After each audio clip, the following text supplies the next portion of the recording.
ये कहानी है डॉक्टर चित्रांजन याग्निक की, जो पुणे के केईएम हॉस्पिटल में डायबिटीज यूनिट के डायरेक्टर है और इंडिया के एक जाने माने मेडिकल साइंटिस्ट भी। इनकी जिंदगी समर्पित है एक खोज में। वो ढूंढ रहे हैं अभिमन्यु को डायबिटीज के चक्रव्यूह से बाहर निकालने का मार्ग, और इनके प्रयास में इनकी सारथी है अन्नपूर्णा और शारदा। इनके नाम में ही इनके गुणों का वर्णन है। एक बरसाती है पौष्टिक आहार का वरदान और दूसरी कर रही है अज्ञानता को दूर करने का काम। आइए अब विस्तार से सुनते हैं ये दास्तान। I am doctor Chittaranjan Yagnik आणि मी डायबेटॉलॉजिस्ट आहे। पुण्याच्या केईएम हॉस्पिटलमध्ये मी काम करतो आणि माझा स्पेशल इंटरेस्ट आहे रिसर्चचा की भारतीय लोकांमध्ये डायबिटीस एवढा कॉमन का आहे। की तुम्ही सगळ्यांनी महाभारतात अभिमन्यूची स्टोरी ऐकली आहे। महाभारत के कौरव और पांडव फाइट में others did not know how to get into the चक्रव्यूह। बाकी लोगों को चक्रव्यूह भेद करके अंदर कैसे जाना मालूम नहीं था, वो सिर्फ अभिमन्यु कर सकता था। और अभिमन्यु के ये बात कैसे मालूम हुई, तो वो जब सुभद्रा के पेट में था तब कृष्ण ने सुभद्रा को ये स्टोरी बताई थी कि चक्रव्यूह कैसे होता है, उसमें अंदर कैसे जाते हैं और फिर वहाँ अंदर जाके how you conquer the enemy. अब इसमें ऐसा है कि आप अंदर जाते हैं तो बाहर भी आना ज़रूरी है। और वो स्टोरी ऐसा है कि कृष्ण जब सुभद्रा को बता रहे थे तो अंदर कैसे जाना इतने तक तो उन्होंने बात बताई। उसके बाद either Subhadra felt sleepy and went to sleep, therefore Krishna stopped. और अनदर स्टोरी इज कि someone sneezed, actually Abhimanyu sneezed in the womb and Krishna got suspicious that someone was listening to them, therefore he stopped the story. At any rate, Abhimanyu को अंदर कैसे जाना ये मालूम था, बाहर कैसे आना वो सीख नहीं सका। ये सब सुभद्रा के पेट में जब वो था तब बात हो रही थी। तो ये this is a classic example of fetal programming of the brain, कि उसके ब्रेन ने तब वो बात सीखी थी जो उसको एडल्ट एज में काम आई।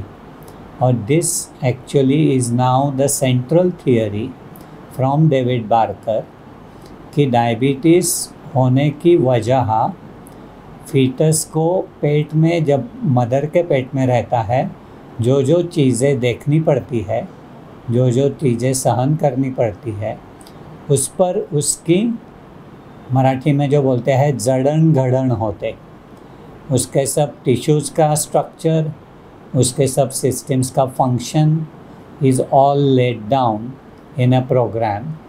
और अगर बाद में जो कुछ गड़बड़ हुई कि वज़न ज़्यादा बढ़ गया, खाने पीने का बिगड़ गया, एक्सरसाइज नहीं किया, तो that system is not able to cope because various things will then cause a mismatch. अगर if you are born a low birth weight baby, then आपका कैपेसिटी बहुत कम हो गया है और बाद में आपने ज़्यादा खाया, ज़्यादा वज़न हुआ, तो सिस्टम पे लोड ज़्यादा आता है। और कैपेसिटी और लोड में जब मिसमैच होता है तो result is a disease. If your capacity is able to cope with the load, you lead a healthy life. India is deemed as the world's capital of diabetes, with about 77 million people living with the condition. And this number is likely to increase to 134 million by 2045. We have evidence that shows that sedentary lifestyle and a high body mass index are important causes of diabetes in the metropolitan areas. However, we are yet to find what is driving diabetes in the rural pockets of the country. we have a different type of diabetes in India. My seniors had described it as a lean type 2 diabetes in Indians. I learned to make some simple measurements of patients. Height और weight तो सब लोग करते थे. Additionally, we acquired actually an instrument which measures the fat under the skin और उसको बोलते हैं स्किन कैलिपर. वो हाथ में पकड़ के आप स्किन उसमें कैच करते हैं तो यू नो कि स्किन के नीचे कितनी फैट है.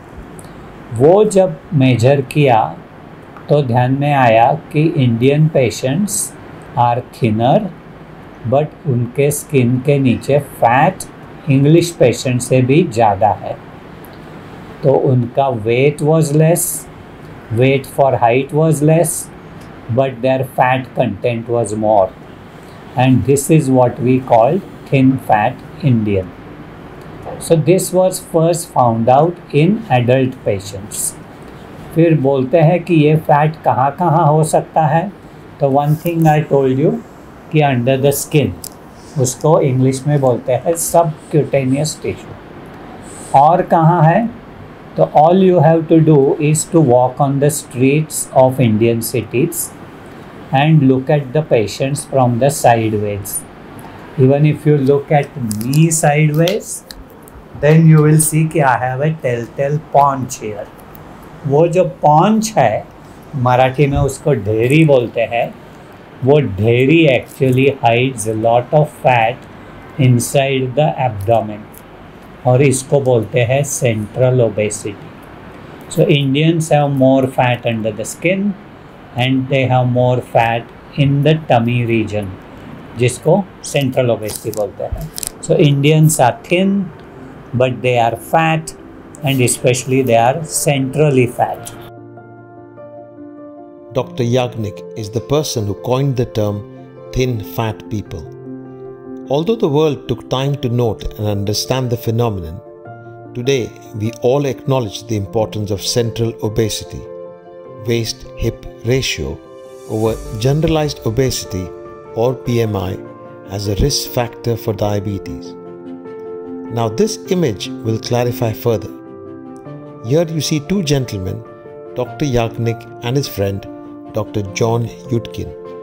Both look lean and they have an identical BMI. However, Dr. Yagnik has more than twice the body fat percentage as compared to that of his friend Yudkin's.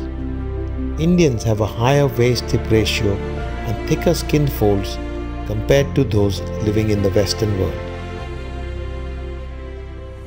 My training in Sassoon Hospital, my training in Oxford, and then working in India made actually an important discovery. Sassoon Hospital में जब मैं काम कर रहा था तो क्या देखा कि जो पेशेंट आ रहे थे वो सब लोअर सोशो इकोनॉमिक क्लास के लोग थे.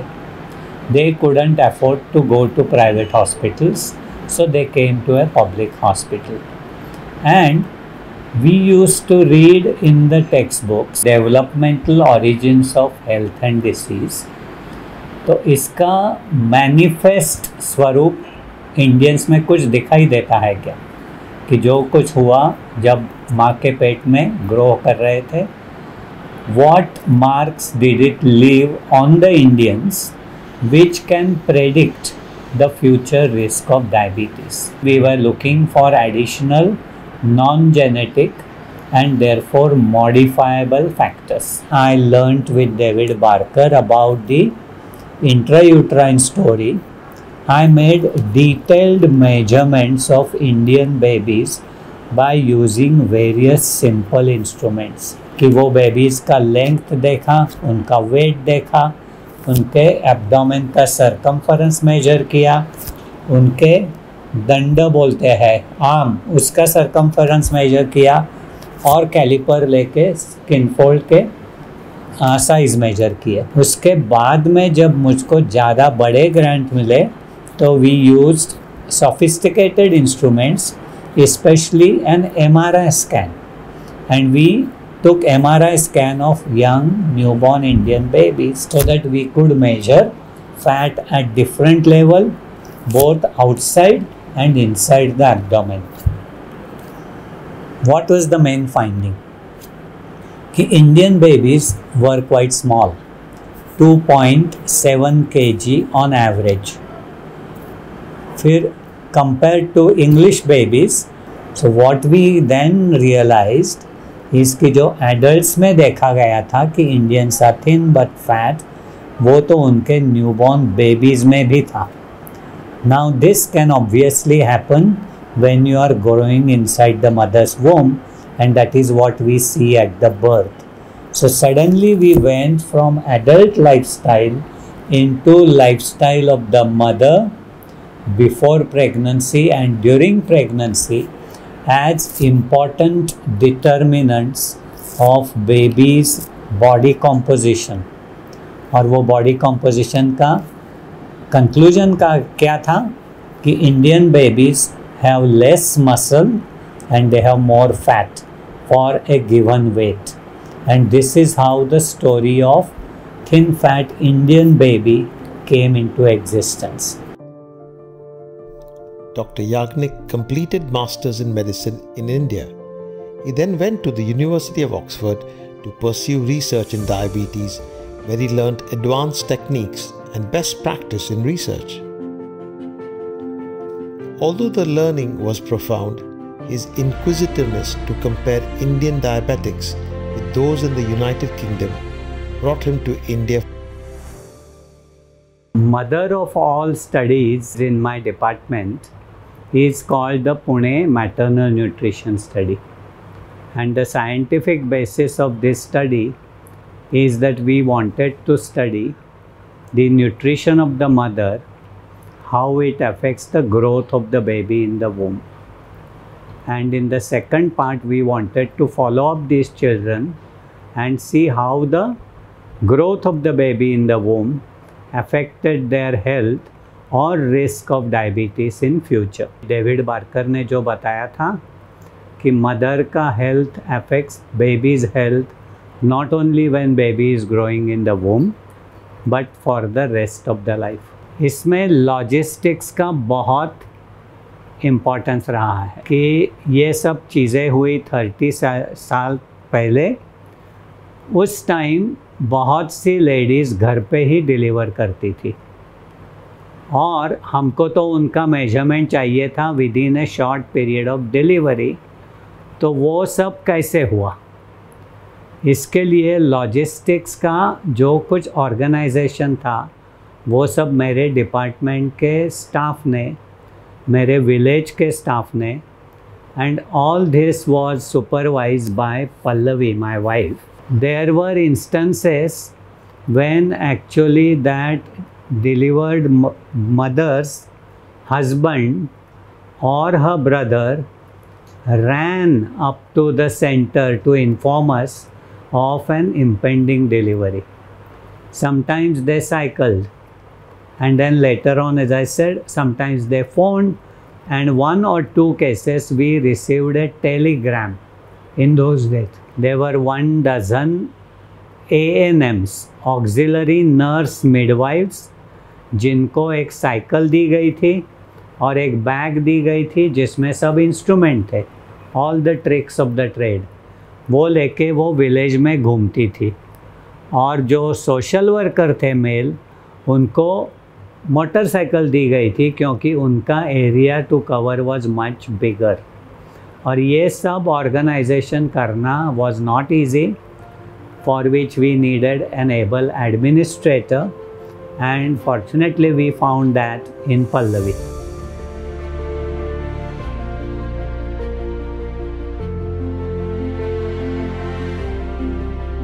मेरा नाम सुरेश दाजीराम चौगुले.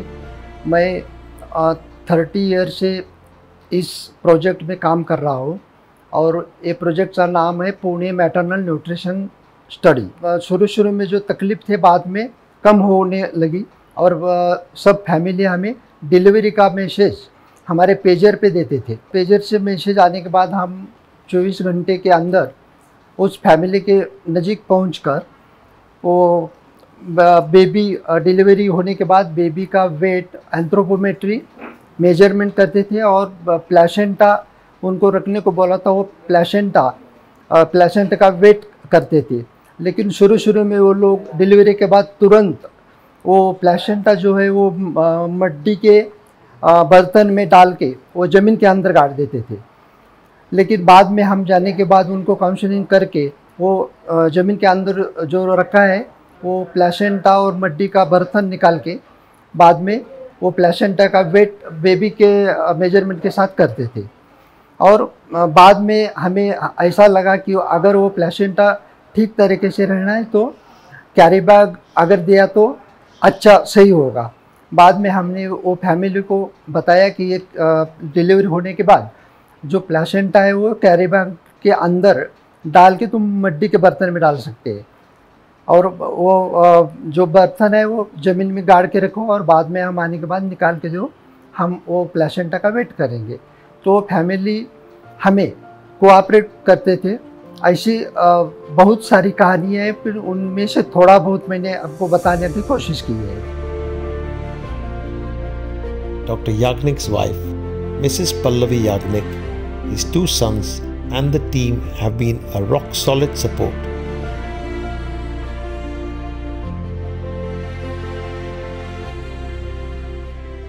कि ओरिजिनल स्टडी में हमारा फाइंडिंग था कि ये पॉपुलेशन में प्रेग्नेंट वीमेन में विटामिन B12 की बहुत कमी थी और वो जो B12 की कमी थी उससे उनकी बेबी में फ़ैट बढ़ जाती थी और उनकी शुगर बढ़ने लगती थी, उनका इंसुलिन का लेवल में गड़बड़ हो जाता था।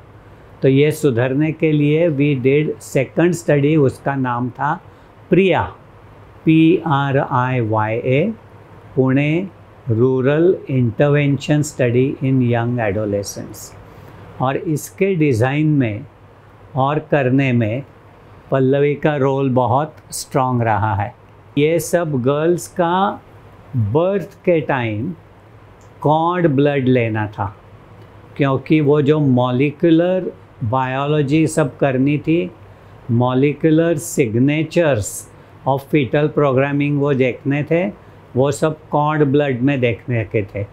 और इसके लिए पल्लवी ने सभी पेशेंट्स और उनकी मदर्स या उनकी मदर इन लॉ के साथ बात करके उनको कन्विंस किया कि उनके अच्छे के लिए और स्टडी को मदद करने के लिए वो अगर विलेज में से KEM में आके डिलीवरी करेगी तो हमको वह सब सैंपल मिल जाएगा। हम हर लड़की के ससुर के वहाँ जाके उनको काउंसलिंग किया, कन्विंसिंग किया। कई बार ये लड़कियों की ग्रैंड मदर्स ने भी विरोध किया कि हमारे तो गांव में ही डिलीवरी होती है, हम क्यों पूना भेजेंगे, क्योंकि ये सब गांव 1-1 घंटे पूना से दूर है। 1 घंटे की दूरी पे ये गांव से इस लड़की को लेके आते थे। पूना की KEM हॉस्पिटल इंस्टीट्यूट में हमने सब लड़कियों की डिलीवरी की। तो पहली माताओं की डिलीवरी उनके खुद के घर में हुई, बट उनकी जो लड़कियां हुई उनकी सब डिलीवरी हमने KEM हॉस्पिटल में करवाई। Dr. Yagnik has a rather unique biobank of samples that house thousands of blood, urine, stool samples. This biobank has samples of cord blood and placental blood, and also the samples of placenta. I am working in diabetes unit for last 32 years, and our Pune maternal nutrition study samples are all stored in our -80 freezers. This helped us to do various analysis including omics, DNA methylation and other DNA studies, and this is a great treasure for our future work. Dr. Yagnik has clearly established the relationship between an undernourished mother and the risk of diabetes to the child in adulthood. Further, his data suggests that if an undernourished mother was carrying a female fetus, then the risk of diabetes is passed to the next generation as well. मैं diabetes unit में doctor Yagnik के साथ काम कर रही हूँ as a dietitian. तो हमने देखा है कि ड्यूरिंग काउंसलिंग जो भी यहाँ पे प्रेग्नेंट औरतें आते हैं तो उनका ड्यूरिंग प्रेगनेंसी अगर उनका न्यूट्रिशन इंटेक अच्छा है तो उनका बेबी का जन्म के वक्त का वज़न भी अच्छा रहता है और ऐसे बच्चों को आगे चल के डायबिटीज़ या बाकी क्रॉनिक डिसीजेस होने के चांसेस भी बहुत कम रहते हैं। आने वाले युग के अभिमन्यु को डायबिटीज के चक्रव्यूह से बाहर निकालना है। इस एक खोज में समर्पित है डॉक्टर याग्निक की जिंदगी और यही इनके जीवन की मिठास है।